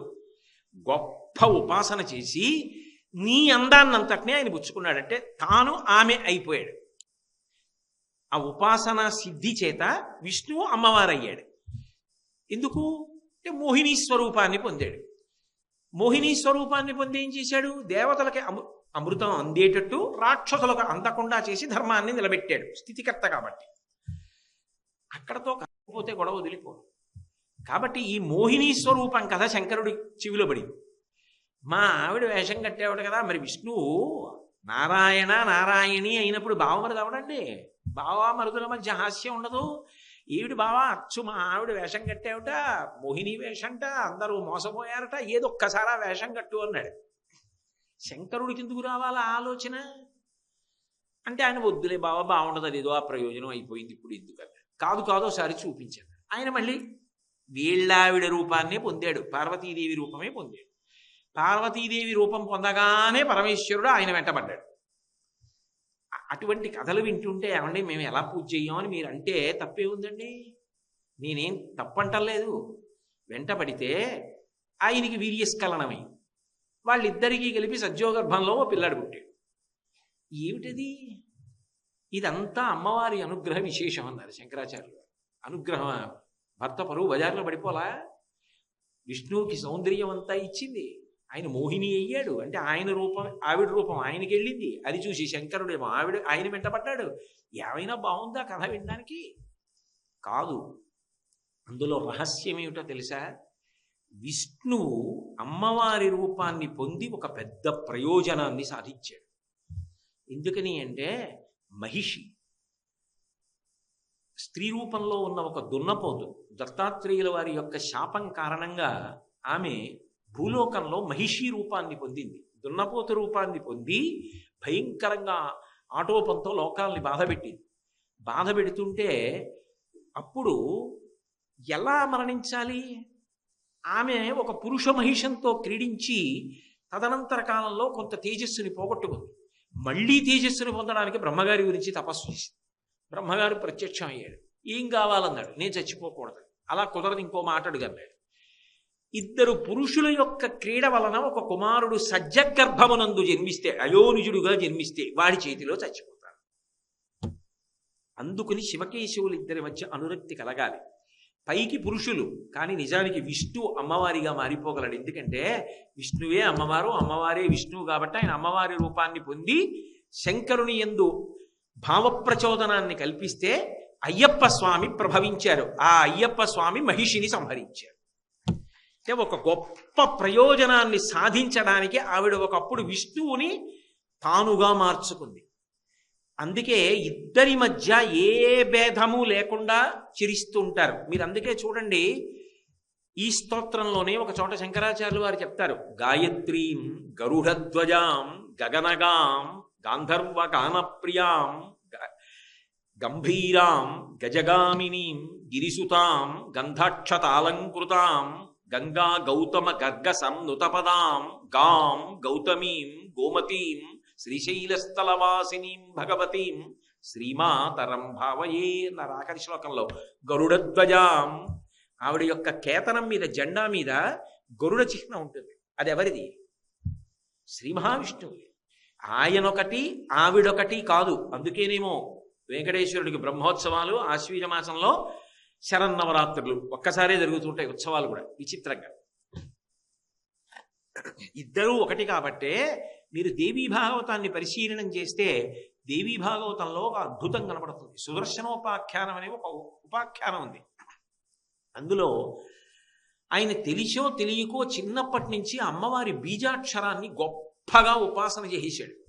ఆయనకి ఏదో అది సరదాగా అనిపించేది. అస్తమానం ఆ బీజాక్షరం పలకడానికి అలవాటు పడిపోయాడు. అలా పలకగా పలకగా పలకగా పలకగా అది కొన్ని కోట్ల మాటలు ఆవృత్తి అయిపోయింది. అయిపోతే అమ్మవారు ప్రత్యక్షమైంది. ప్రత్యక్షం అయినప్పుడు ఆవిడ ఎలా ప్రత్యక్షమైందో తెలుసా? రక్తాంబరాం రక్తవర్ణాం రక్త సర్వాంగభూషణాం గారుడే వాహనే సంస్థాం వైష్ణవీం శక్తిమద్భుతాం అన్నారు వ్యాసుల వారు.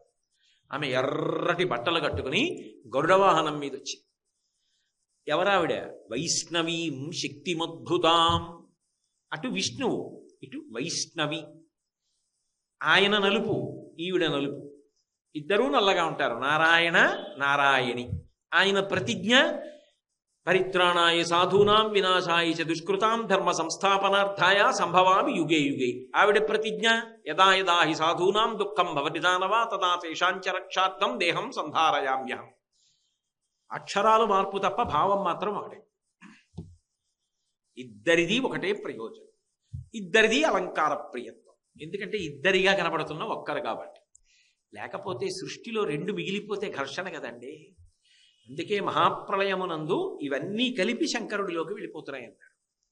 మహాప్రళయ సాక్షిణి, ఆవిడ అలా నిలబడుతుందంతే. ఆయన మహాప్రళయం చేస్తాడు. తల్లి చేస్తే అందంగా ఉంటుందా? తల్లి చేయదా పని. అందుకని మహాప్రళయమునకు సాక్షిణి. చివర ఆవిడ కూడా అహంస్ఫురణంగా, నేనన్న భావనగా ఆయనలోనే నిద్రపోతుంది. అందుకే కొణత్కాంచీదామాకరికలభ కుంభస్తననతా పరీక్షీణా మధ్యే పరిణత శరచంద్రవతన ధనుర్బాణం పాశం శృణిమపి దధానాకరతలై పురస్తాదస్తాంనః పురమధితిరహో పురుషిక. ఆయన యొక్క నేనన్న భావన అహంస్ఫురణముగా ఆయన ఎందు అడిగిపోతుంది. మళ్ళీ ఆమె లేచిందనుకోండి, ఇచ్ఛాశక్తి, మహాకామేశ్వరుడు అవుతాడు. మళ్ళీ సృష్టి చేస్తాడు. సృష్టి చెయ్యాలన్న కోరిక పుట్టి.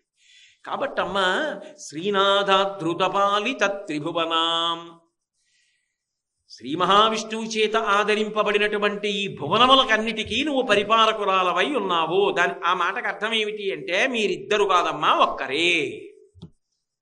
కాబట్టి శ్రీనాథాధృతపాలిత త్రిభువనాం శ్రీచక్ర సంచారిణి. ఇది ఒక విచిత్రం. ఆరాధన యందు శివుడికి ఆరాధన చేస్తున్నారు అనుకోండి, శివాలయంలో శివలింగం కింద యంత్రం ఉంటుంది. విష్ణువాలయంలో భగవానుని యొక్క మూర్తి కింద యంత్రం ఉంటుంది. కానీ సాధారణంగా అమ్మవారి పూజలు చేసేటప్పుడు మంత్రము, తంత్రము, యంత్రము అని 3 విభాగాలు ఉంటాయి. మంత్రము బీజాక్షర సపుటీకరణము, తంత్రము ఆరాధనా విధానము, యంత్రము. అమ్మవారి పూజ దగ్గరికి వచ్చేటప్పటికి శ్రీచక్రానికి ఎనలేని ప్రాధాన్యత. అందులో 5 త్రికోణాల కిందకి, 4 త్రికోణాల కిందకి, 5 త్రికోణాలు పైకి వెడుతూ శివశక్తి సమ్మేళనంగా ఆమె బిందు స్వరూపంగా ఉంటుంది. అయితే శ్రీచక్రానికి ఉన్నటువంటి గొప్పతనం ఏమిటంటే, శ్రీచక్రము కేవలము ఆమె నివాస స్థానము ఒక్కటే కాదు, మిగిలినవి కొన్ని ఉన్నాయి, అవి ఆమె నివాస స్థానములుగా చెప్తారు. స్విధా సింధోరు మధ్యే సురబెటపి వాటీ పరివృతే. సుధా సముద్రమునందు ఆవిడ ఉంటుంది, మణిద్వీపమునందు అదొక నివాస స్థానం. మేరువునందు ఉంటుంది, అదొక నివాస స్థానం. శ్రీచక్ర సంచారిణి శ్రీచక్రమునందు ఉంటుంది, అదొక నివాస స్థానం. కానీ ఈ 3టిలో మిగిలిన 2టికి శ్రీచక్రానికి ఓ తేడా ఉంటుంది. అవి నివాస స్థానములు. శ్రీచక్రము అమ్మవారే, అది ఆమె శరీరముతో సమానం. పైగా ఆవరణలు ఉంటాయి, నవావరణలని. ఆ ఆవరణల యందు కొన్ని కోట్ల మంది దేవతలు ఎదురు చూస్తుంటారు ఆమె యొక్క దర్శనము కొరకు. అందుకే శ్రీచక్ర ఆరాధన అనేటటువంటిది ఒక ప్రత్యేకమైనటువంటి విధానము. అది కూడా గురువుల దగ్గర ఉపదేశం పొంది శ్రీచక్రాన్ని ఆరాధిస్తారు. శాక్తేయ సిద్ధాంతమనందు శ్రీ విద్యయందు ఈ శ్రీచక్ర పూజ, శ్రీచక్రార్చన, నవావరణార్చన అనేటటువంటిది చాలా చాలా గొప్పదిగా కీర్తింపబడుతుంది. మళ్ళీ అందులో భూప్రస్థానము, నీరు ప్రస్థానము, పూర్ణప్రస్థానం అని ఇప్పటికీ కూడా మూకాంబికా దేవాలయం అక్కడ ఉంటుంది. ఇవి అత్యంత శక్తివంతములు. అవి ఎంత శక్తివంతములు అంటే ఇక నోటితో చెప్పడం సాధ్యం కాదు. అంత శక్తివంతములై అమ్మవారి ఆరాధనలో అమ్మవారి యొక్క మూర్తి కన్నా శక్తివంతములుగా పేర్కొనబడతాయి. శివలింగము ఆకారమున్నదా నిరాకారమా అన్నారనుకోండి, శివలింగం దగ్గరికి వచ్చేటప్పటికి అది ఆకారమునకు నిరాకారమునకు మధ్యలో ఉంటుంది. అందుకే అరూపరూపి. అసలు ఏమీ లేదందామంటే అక్కడ లింగం ఉంది, ఉంది అందామంటే కరచరణాదులు లేవు, మధ్యలో అవస్థ. శ్రీచక్రం కాళ్ళు చేతులు ఉన్నాయా అంటే ఉండవు, అసలు ఏమీ లేదా అంటే ఉంది. ఆ యంత్రమునందు ఆవిడ మాత్రమే కాదు, శివశక్తులు ఇద్దరు ఉన్నారు, బిందు స్థానం ఉన్నది, సమస్తమైనటువంటి వ్యాపక శక్తి అందులోని నిబిడీకృతమై ఉంది. కొన్ని కోట్ల దేవతలు ఆవరణల యందు నిలబడి ఉంటారు. అందుచేతనే మిగిలిన నివాస స్థానముల కన్నా, విగ్రహముగా కన్నా, నామముగా కన్నా, మంత్రముగా కన్నా కూడా శ్రీచక్రముగా పరమశక్తివంతం. అందుకే శంకర భగవత్పాదులు అనేక చోట్ల శ్రీచక్ర ప్రతిష్ఠ చేశారు. కాంచీపురంలో కామాక్షి పరదేవత ఎదురుగుండా శ్రీచక్ర ప్రతిష్ఠ చేశారు. ఇప్పటికీ శృంగేరిలో శారదాంబ దగ్గర కానీ, కాంచీపురంలో కామాక్షి పరదేవత ముందు కానీ శ్రీచక్రారాధనమే ప్రధానమై ఉంటుంది. విశేషించి ఈ శ్రీచక్రారాధనం అనేటటువంటిది ఒక ప్రత్యేకమైనటువంటి విద్యగా గురుముఖత తెలుసుకుని ఆరాధన చేస్తారు. అంత శక్తివంతమైనటువంటి ఆరాధన శ్రీచక్రార్చన. ఆ శ్రీచక్రమునందు ఆమె తిరుగుతూ ఉంటుంది. శంకరాచార్యుల వారు ఈ శ్రీచక్రం వేయడం అనేటటువంటి దాంట్లో ఎంత స్థాయికి వెళ్ళారంటే, కాంచి పృథివీ క్షేత్రం, అందుకే కామాక్షి ఎదురుగుండా వేశారు. కానీ జంబుకేశ్వరంలో అమ్మవారు అఖిలాండేశ్వరి అప్పుక్షేత్రంలో ఉంది. ఆమె శక్తిని కొంత తగ్గించవలసి వచ్చింది. ఎందుకంటే ఇప్పుడు నేను ఈ కంటితో బాగా వెలిగిపోతున్నటువంటి సూర్యబింబం వంక చూస్తే నా కళ్ళు బైర్లు కమ్ముతాయి. ఆ తల్లి శక్తి ముందు నిలబడగలిగినంత ఉపాసనా బలం కలియుగంలో క్షీణించిపోతే ఆమెలో ఉన్న శక్తిని కొంత తగ్గించవలసి వచ్చింది. అది అప్పుక్షేత్రం. ఎదురుగుండా ఉన్న నీళ్లలో ఎలా వేస్తారు పట్టుకెళ్ళి యంత్రాన్ని? కుదరదు. పృథ్వీ మీదంటే వేస్తారు కానీ నీళ్లలో వేయలేరు. అందుకే తగ్గించినటువంటి శక్తిని అంతటినీ కూడా మళ్ళీ తాటంకములలో పెట్టి, వజ్రతాటంకములలో శ్రీచక్రములు వేసి ఆ అఖిలాండేశ్వరి అమ్మవారి చెవులకు పెట్టారు. అవి ఎప్పుడైనా మసకబారాయనుకోండి, అవి తీయాలి అంటే ఒక్క కంచికామకోటి పీఠాధిపతులకు మాత్రమే అధికారం. దాన్ని ఇప్పటికీ కూడా దక్షిణ దేశంలో ఒక కుటుంబం వాళ్లే పరంపరాగతంగా చేస్తారు. ఆ శ్రీచక్ర తాటంకములు తీసి మళ్ళీ అప్పటి వరకు తాత్కాలికముగా తాటంకములను ఉంచి, ఆ తాటంకములకు మెరుగుపెట్టి తీసుకొచ్చే పర్యంతము దేవీ భాగవత పఠనము, కుంకుమార్చనలు, అమ్మవారికి సంబంధించినటువంటి ఆరాధనలు, భజనలతోటి, దీక్షతోటి ఇంచుమించు 40 రోజుల పైచిలుకు అమ్మవారి నామంతో మార్మోగిపోతుంది దేవాలయం. అప్పుడు మళ్ళీ ఆ తాటంకములను తీసుకొచ్చిన తర్వాత కామకోటి పీఠాధిపతుల చేతుల మీదుగానే అఖిలాండేశ్వరి అమ్మవారికి ఆ శ్రీచక్ర తాటంకములను అలంకరిస్తారు. ఇప్పటికీ కూడా జంబుకేశ్వరం వెళ్ళిన వాళ్ళు అమ్మవారి ముందు నిలబడినప్పుడు ఆ తాటంక దర్శనం అద్భుతమని చెప్పి దర్శనం చేస్తారు. ఎన్నో విశేషాలు ఉన్నాయి. ఇప్పటికీ అఖిలాండేశ్వరి అమ్మవారికి నైవేద్యం పెట్టడానికి అర్చకులు, పురుషులు లోపలికి వెళ్ళి తెరవేసి నైవేద్యం పెట్టరు అని. ఆ నైవేద్యం పెట్టేటప్పుడు చీర కట్టుకుని వెడతారు స్త్రీ స్వరూపంతో. అంటే అంత తేజోమూర్తిగా నిలబడి ఉంటుంది ఆవిడ అని ఆ క్షేత్ర సంబంధమైనటువంటి గ్రంథాల్లో మనకి తెలుస్తుంది. అంటే అంత గొప్ప తల్లి.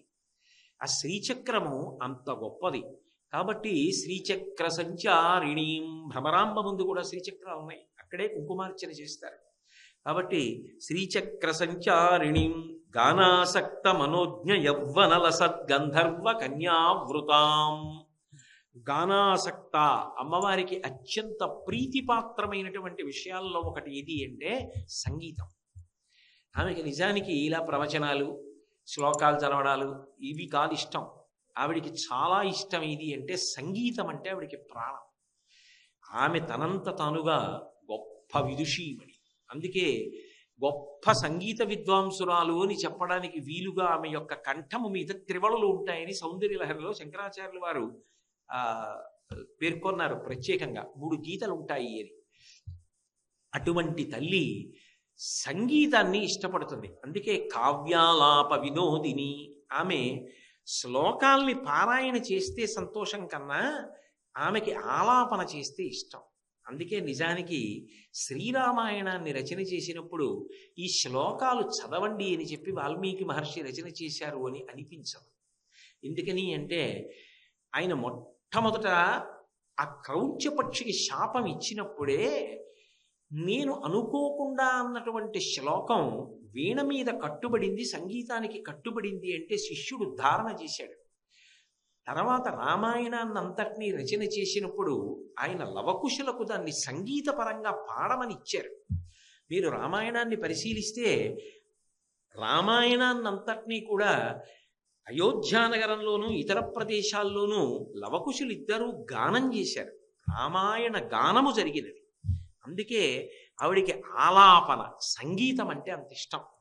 ప్రత్యేకించి వాద్య పరికరముల యందు వీణ, వేణువు ఈ 2 అత్యంత ప్రీతిపాత్రం.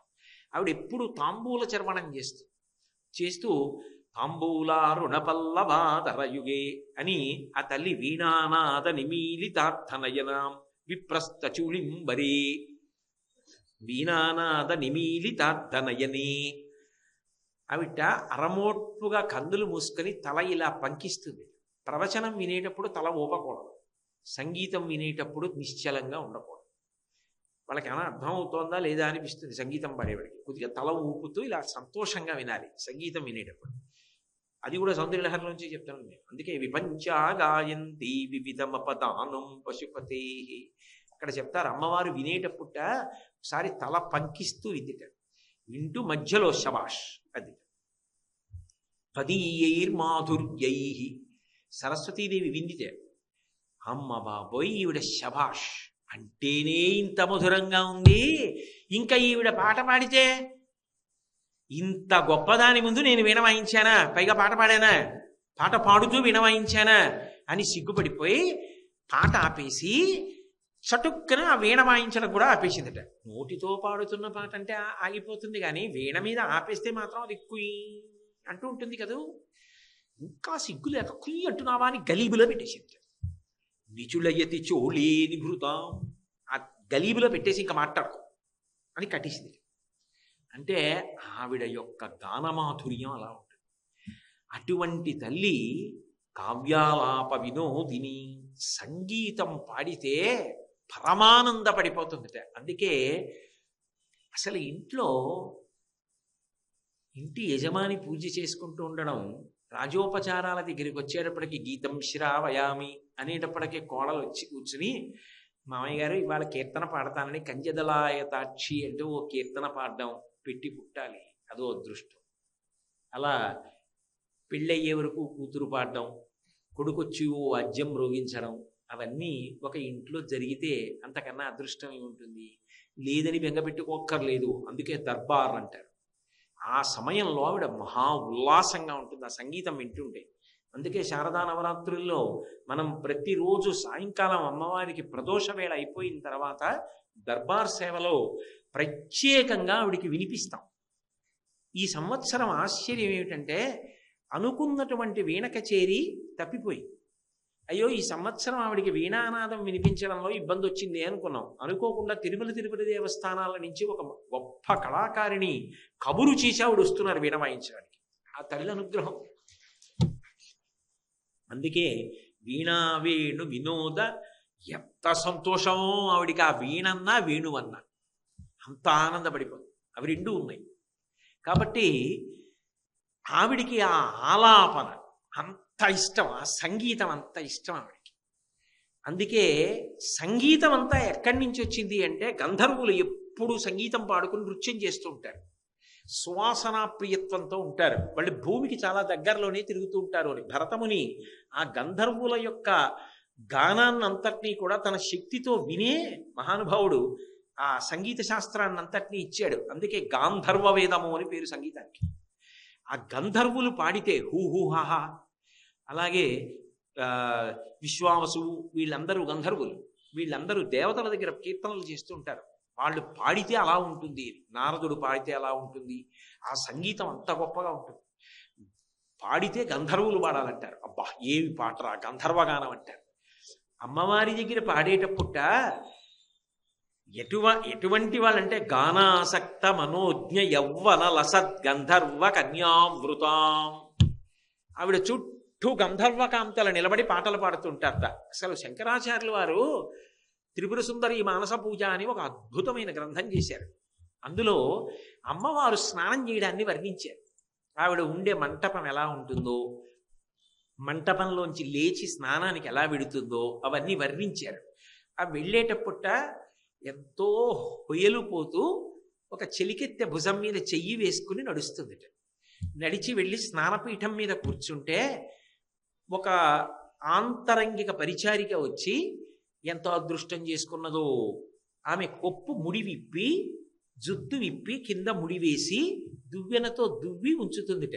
ఏదో అలా చింతరవందరగా జుత్తుండి స్నానం కాదుట, కొద్దిగా దువ్వి ఉంచాలట. అప్పుడు ఆవిడ స్నానం చేస్తుంటే ఆవిడకి మనోరంజకత్వం కోసమని ఎదురుగుండా కన్యకామణులు నృత్యం చేస్తూ ఉంటారట.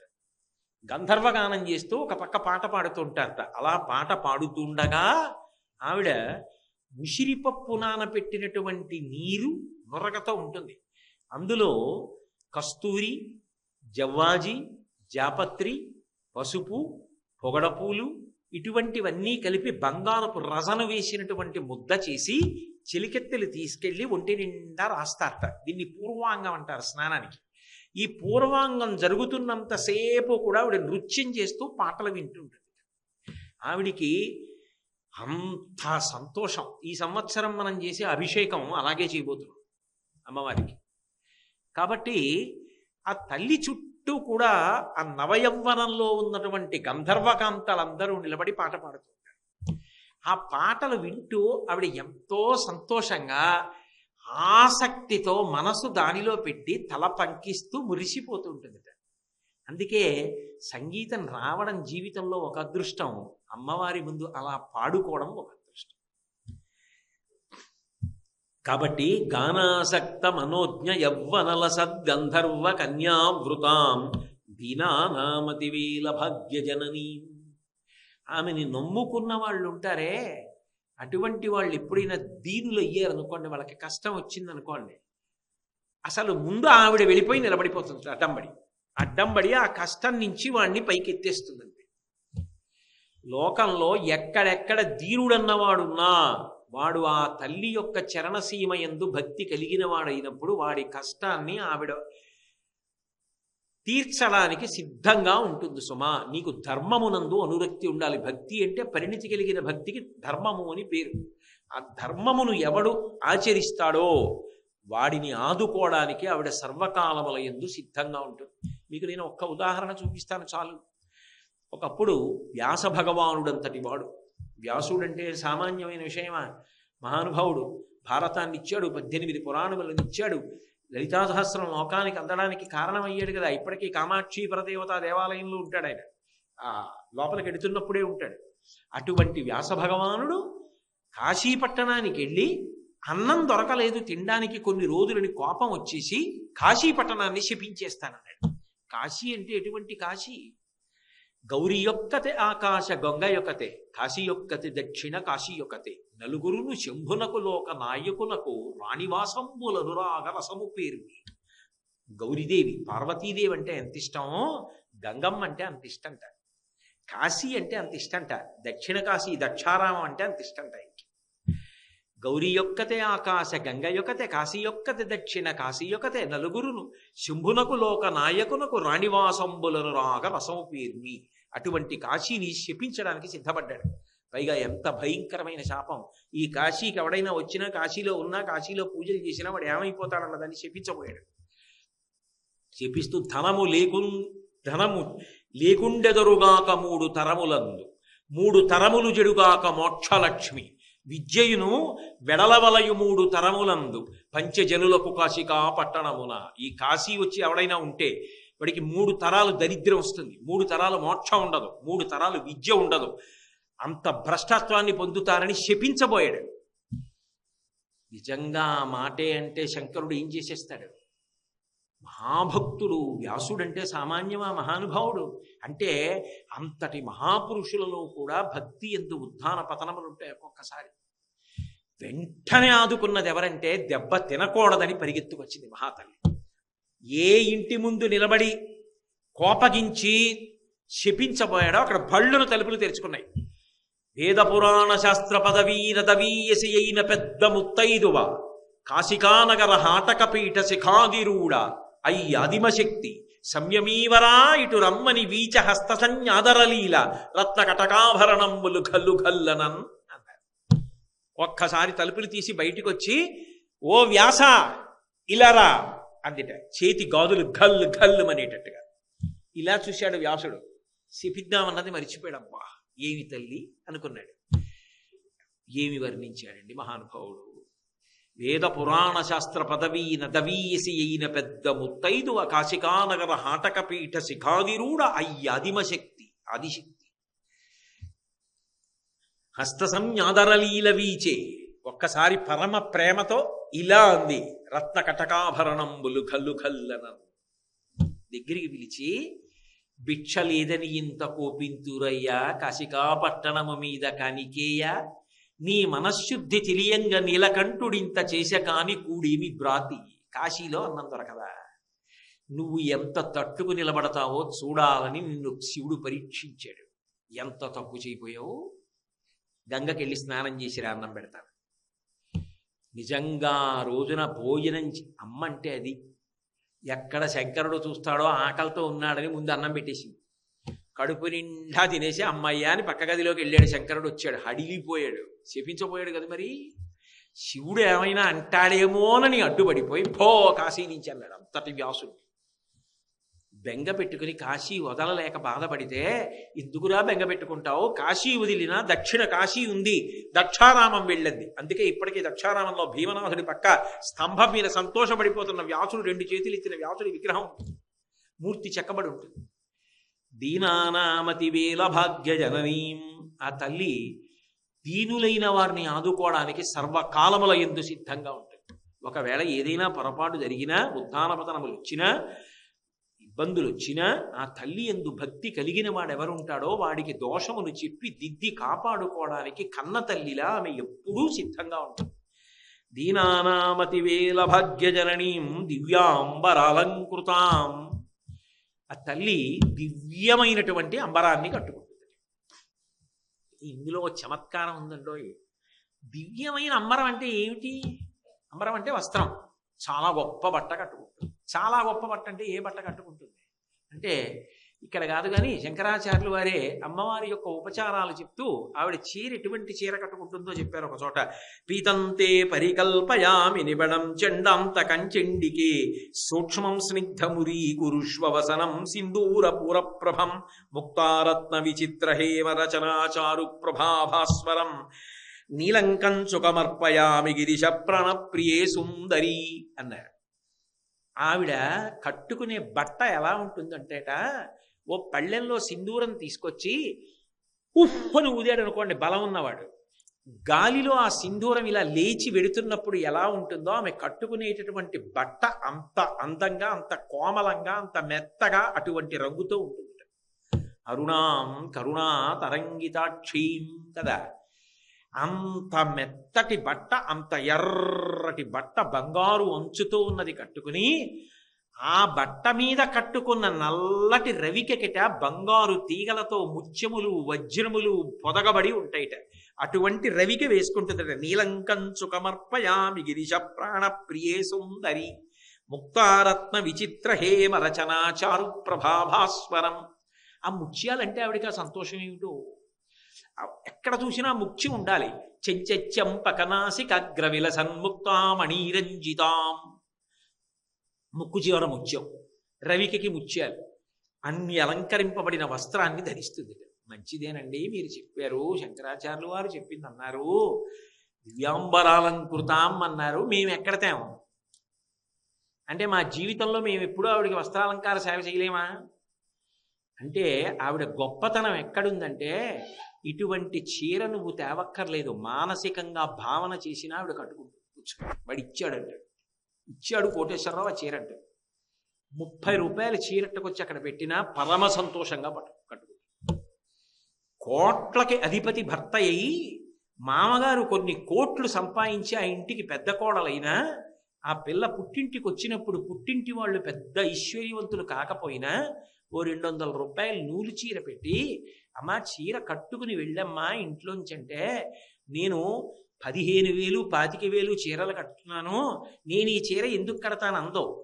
మా అన్నయ్య పెట్టిన చీర, మా నాన్నగారు పెట్టిన చీర అని ఆ 200 రూపాయల చీర కట్టుకుని ఇంటికి వెళ్ళి పరమ సంతోషంతో చూపించుకుంటుంది అందరికీ, మా అన్నయ్య పెట్టాడు, మా నాన్నగారు పెట్టారు.